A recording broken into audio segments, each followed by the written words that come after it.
This is the IELTS Listening Test. You will hear a number of different recordings and you will have to answer questions on what you hear. There will be time for you to read the instructions and questions, and you will have a chance to check your work. All the recordings will be played once only. The test is in 4 parts. At the end of the test, you will be given 10 minutes to transfer your answers to the answer sheet. Now turn to Part 1.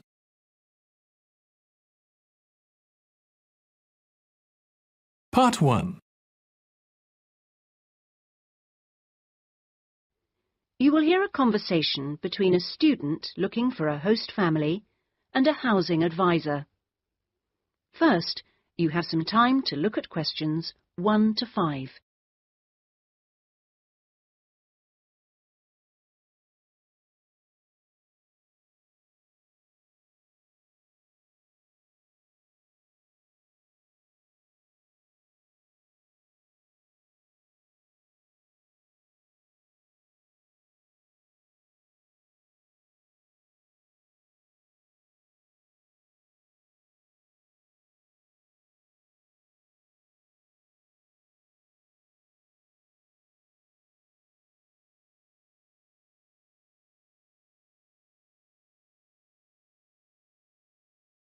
Listen carefully and answer questions 1 to 5. Good morning. How can I help you? Good morning. I understand you help fix up students with host families. That's right. Are you interested in... Yes. Well, please sit down and I'll just take a few details. Thank you. Right. Now, what name is it? Jenny Chan. Can you spell that, please? Yes. Jenny-Chan.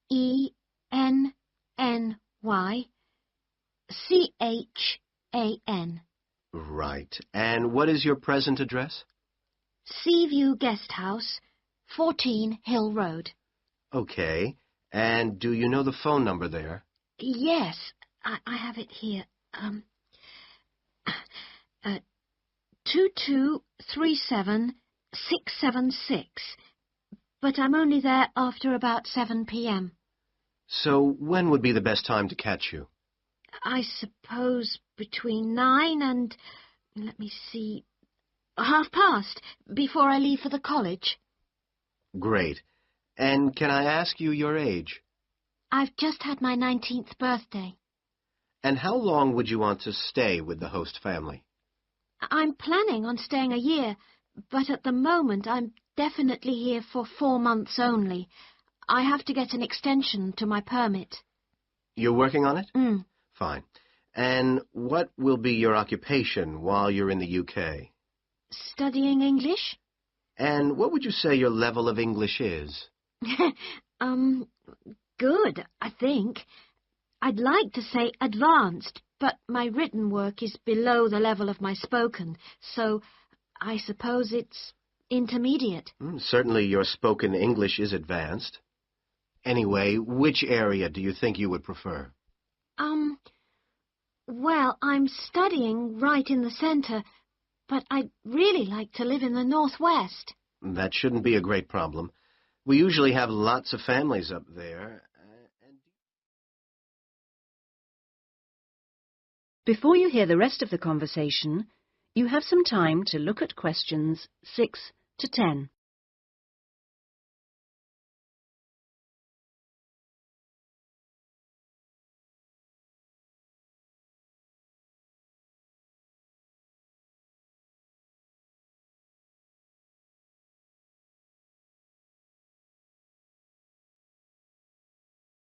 Now listen and answer questions 6 to 10.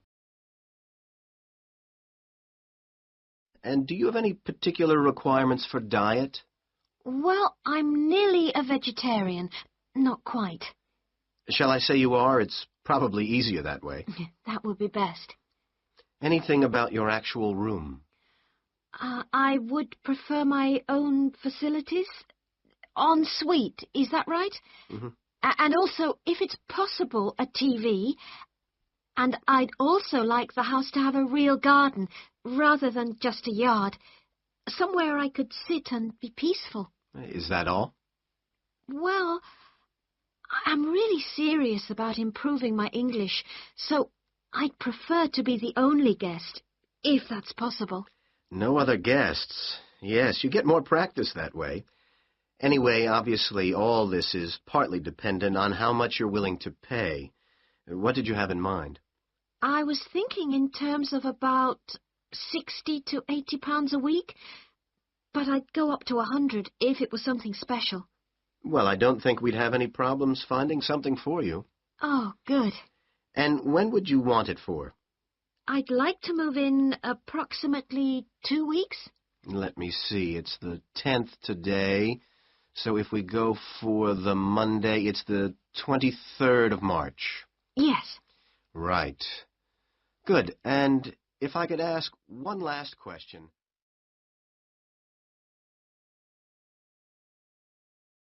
That is the end of Part 1.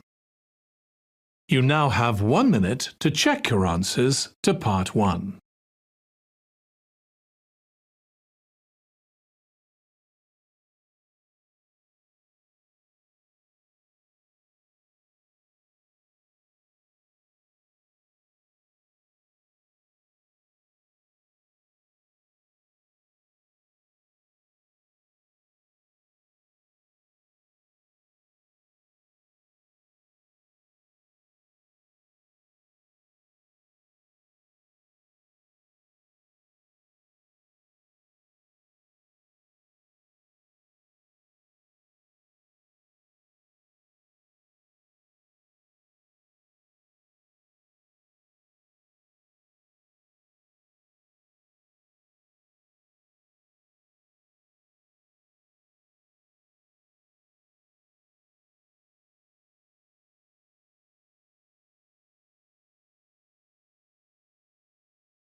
Part 2.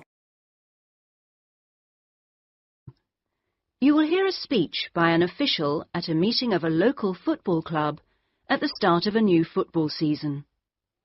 First, you have some time to look at questions 11 to 17.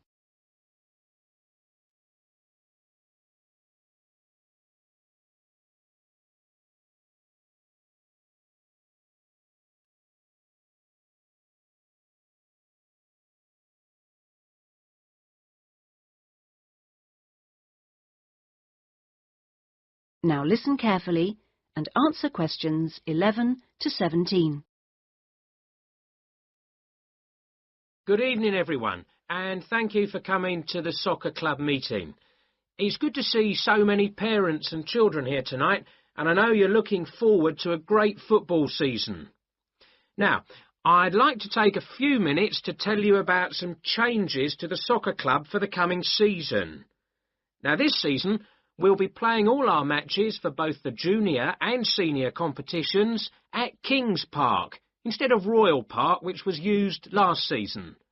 Now, for meetings, we're going to use the clubhouse in Kings Park, and the next meeting will be held in the clubhouse on the 2nd of July. As usual, we hope to begin the season with a picnic next Saturday at the clubhouse. Please try and come to the picnic, as it's always good fun.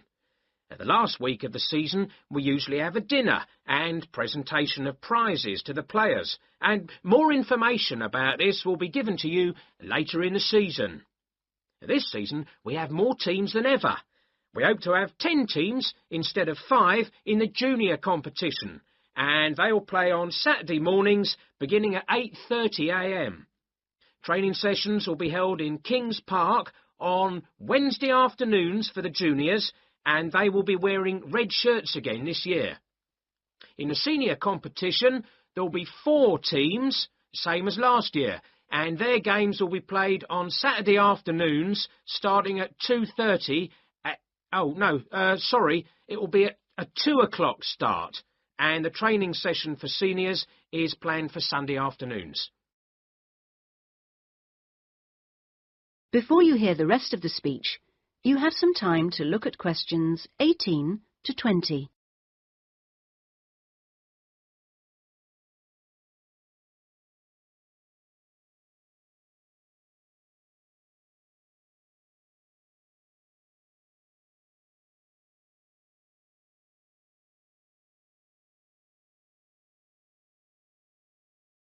Now listen and answer questions 18 to 20. Now, I'd like to introduce you to the new committee for the soccer club for this season. Firstly, let me welcome Robert Young, the new president, who will manage the meetings for the next 2 years. Robert's son has been playing football with the club for over 5 years now, and many thanks to Robert for taking on the job of president. Next, we have Gina Costello. She's the treasurer, and she'll collect the fees from you for the season. Please try and give Gina your fees as early as possible in the season, as the club needs the money to buy some new equipment.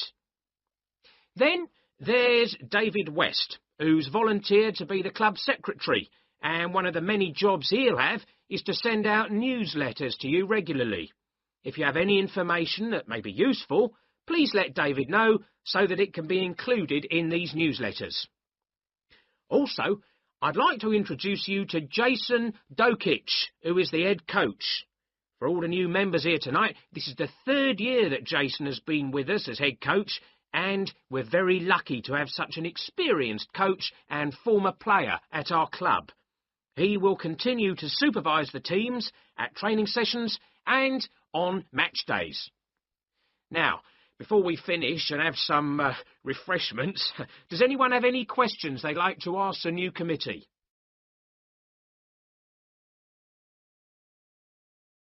That is the end of part 2. You now have 30 seconds to check your answers to part 2.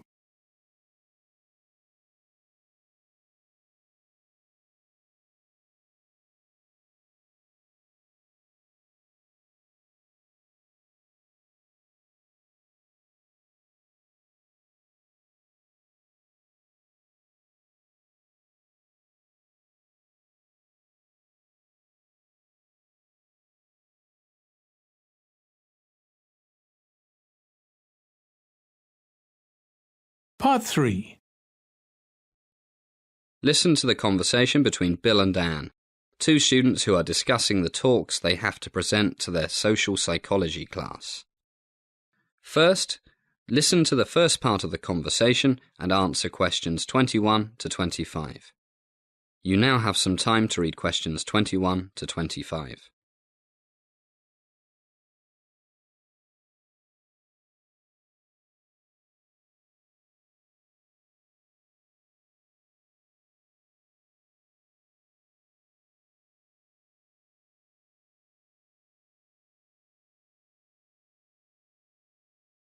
Hi, Anne. How's it going? I'm going mad. I haven't even started preparing my talk for tomorrow's political science class. Me neither. I've been so busy looking after my mum. She's still ill. Yeah.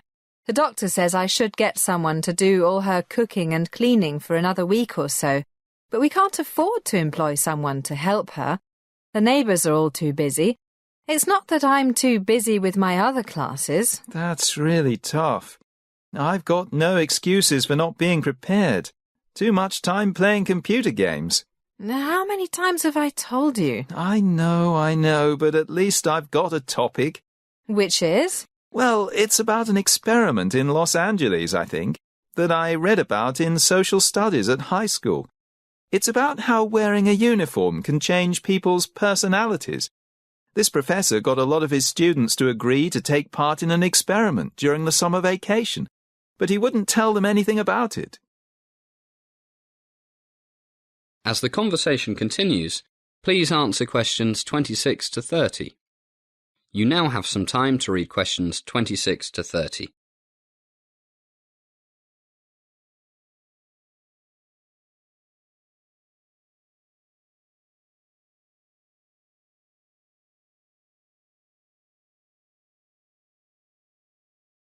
Can you remember the professor's name?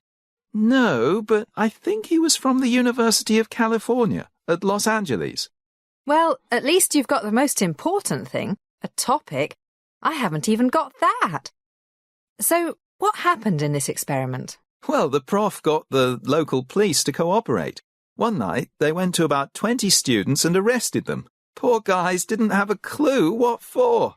And they didn't know it was the experiment they had volunteered for. They had no idea.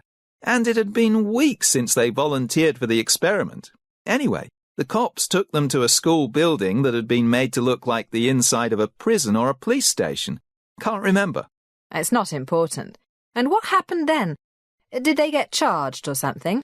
Don't know. They must have been told something, but that's not the main thing. Which was? Well, what they didn't know was that about 8 other students were waiting at the police station, or whatever it was, dressed up as prison guards. Hey, now I think I read about that ages ago. The experiment took place in the early 70s, and the students dressed as prison guards were told to act like prison guards. I've just thought of something. Did the arrested students know the other students? I don't know. I wouldn't have thought so. No, different schools, because otherwise the ones who thought they'd been arrested might have realised it was the experiment they had signed up for. Guess you're right. But then what happened? Remember? Yeah, the guards really got into it and started treating the other guys like they see on the movies, making them do press-ups, cutting their hair really short, not letting them sleep. A real power trip. The poor guys were terrified. Yeah. The experiment was supposed to last for a week, but things got out of control, remember? The guys who thought they were prisoners, not guards, started having nervous breakdowns. Hey, look at the time. I gotta go. At least you've got something to talk about. How role-playing can get real, especially when we put uniforms on. Yeah, and the students were normal, nice guys. Who didn't waste time with computer games.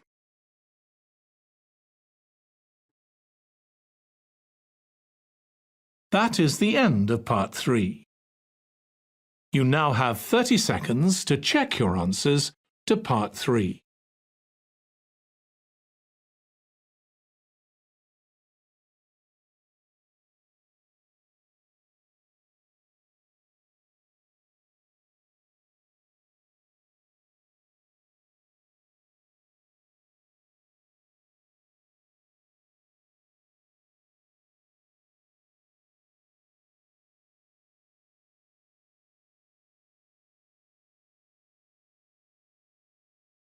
Part 4.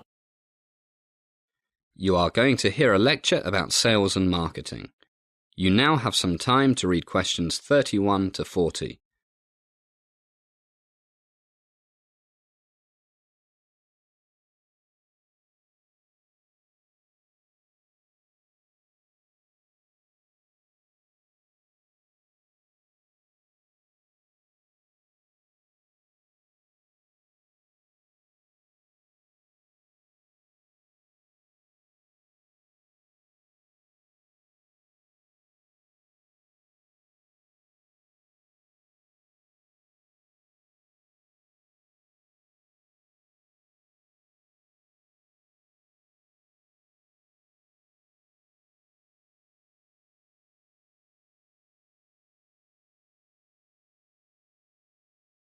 Good evening, and welcome to the second class of our Sales and Marketing course. Tonight, and in the next few weeks, I'll be talking about advertising. To be specific, about different types of advertising, different types of message, all of which, of course, are supposed to make your company, or your organization, the government perhaps, more successful. Now, please note that I'm not, at this stage, going to talk about advertising media. There are various choices here: radio, newspapers, television, billboards, magazines, and, of course, the Internet. It's almost impossible to go into Google or Yahoo or whatever and not find adverts on almost every page. But we'll talk about the various choices of media later.